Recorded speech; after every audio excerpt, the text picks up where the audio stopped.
Hello, I don't know if I'm on here. I was listening to Dr.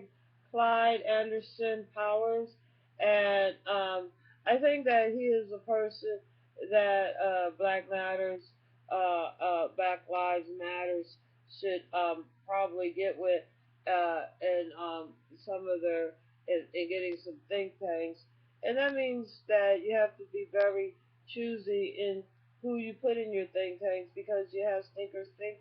You have to understand that what we might have to do is take the United States justice system uh, to the world's court, or take the United States to the world court, or be inhumane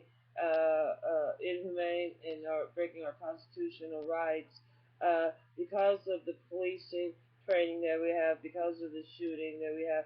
The United States did the same thing with China, but over human rights, because we were in violations of our human rights, our First Amendment rights in particular, and our rights to pursue happiness. So, and what we have done by housing our most of our African American population in jail, the the type of pay that they get in jail um, is that of just slavery and the mass incarceration, the mass murdering of people with melon, our Supreme Court's not upheld our constitutional and our civil rights. So I think our only alternative is and I'm not saying like listen to white supremacists and run off to Africa. No, I'm saying that if you have plenty good money, if you're in the music industry and you're doing something, maybe you could start your own community with people like you guys with plenty of good money, and maybe give back to the community by starting a school system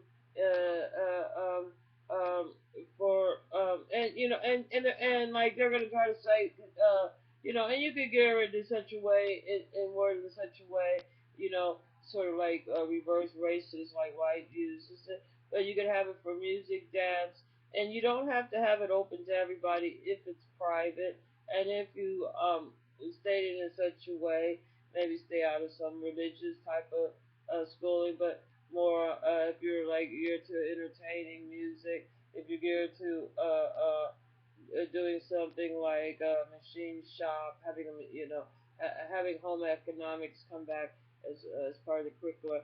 Um, uh, um, um, but just like basically, you might want to have a more black, like a town sort of developed for the safety and to keep their constitution and their civil rights intact.